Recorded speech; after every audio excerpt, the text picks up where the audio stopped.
Энэ өнгөрсөн 2 жилд улсын эдийн засаг дурдсан шалтгааныг ярихлаар улс төржлөх. Үерний энэ их хурл дээр чинь улс төр ярих гэж төрийг хэрэг ярих гэж сууд юм байгаа шүү дээ. Хариуцлагагүй асуудал, хариуцлагагүй зүдийн тухай асуудал яриад эхлэхлээр улс төр ярьлагаад хуйглаад эхэлдэг чи ямар учиртай юм бэ? Ингэж болохгүй шүү дээ.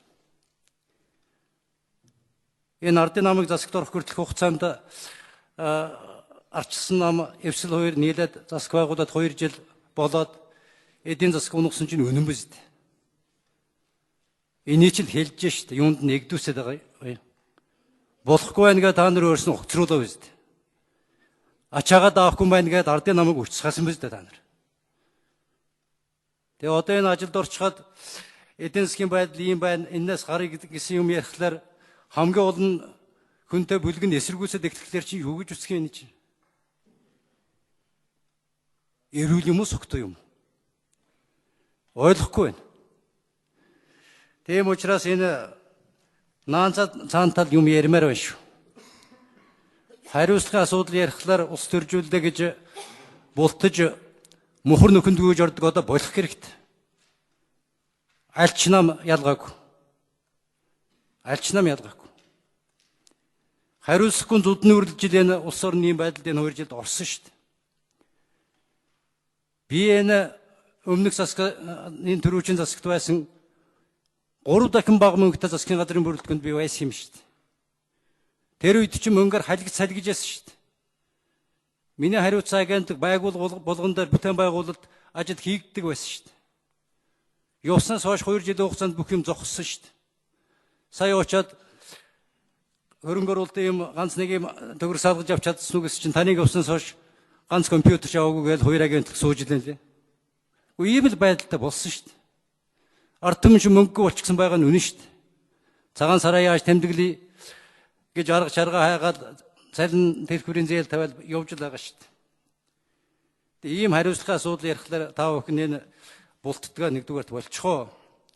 Хоёрдугаарт энийг хэлэлцээд гаргасан дээр байх гэдэг байр суурийг би хэлэх гэсэн юм. Энэ сайхан бэлэгч орж ирэл хямарчлаа эдийн засаг гэж 3 удаа үйлчээд гарсан биз дээ. Тэгээд энийг сайжруулах гэсэн санал оруулаад ирэхлээр нь сайхан бэлгийг ерөнхий сайдд нэр дэвшүүлсэн нам жадлан эсэргүүцэд эхлэхлээр чинь яаж энэ ажил чи явах юм? Ирэх барьж байгаагаа арчсан намынхаа ойлгож байгаа юм уу ойлгохгүй байгаа юм? Сайжруулаад энийг батлаа. Тэгээд тал руугаа бие биелүүгээ дайрдаг одоо болвол яасан. Энэ үндэсний шинэ намынх нь Монгол Ардын хувьсгалт намынх нь засагт байгаагүй юм шиг аяг гаргах юм. 2 жил сангийн сайдаар улаан ажиллаж байгаа дампууруулаа үстэй. Энэ бас худлаа юу? Үндэсний шинэ намынх 2 жил засагт байсан чи бас худлаа юу? Энэ төрийг хамтраад барьж байгаа гэдгийг ер нь ойлгож байгаагүй юу? Тэгэл нэг тэнгэрээс ууж ирсэн амтлалынд л юуг нь агсан тавиад байдаг. Цаад талд нь эдийн засаг унаад байдаг.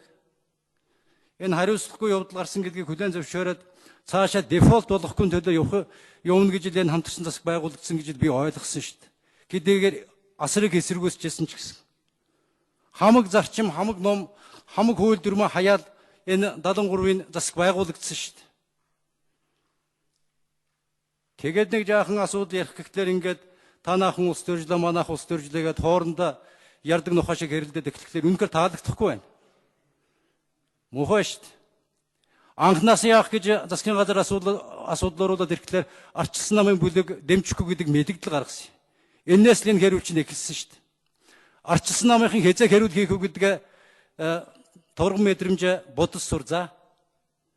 Ирэх барьж байгаа хүчинд хэрүүл хийх үе байдаг хийхгүй ama хамхаа сууж явах үе бас байдаг. Арчилсан намын бүлгийн дарга энийг анхаараарай. Ямар ч байсан ерөнхий сайд чинь сайхан бэлэг шүү. Засгийн газрын чинь 50% энэ сайхан бэлэг гэдэг хүн өөрөө явж байгаа шүү. Сайхан бэлэг өгсөрлөөр засгийн газар өгсөрнө гэдэг хууль биччихсэн байгаа үз. Тэр чинь хариуцлагын 50% чинь сайхан бэлгийн нуруунд дээр байна гэсэн үг. Тэгээ уруулаад ирсэн юм сайжруулаад гаргаад өгөхний оронд бүлгийн дүгнэлт унших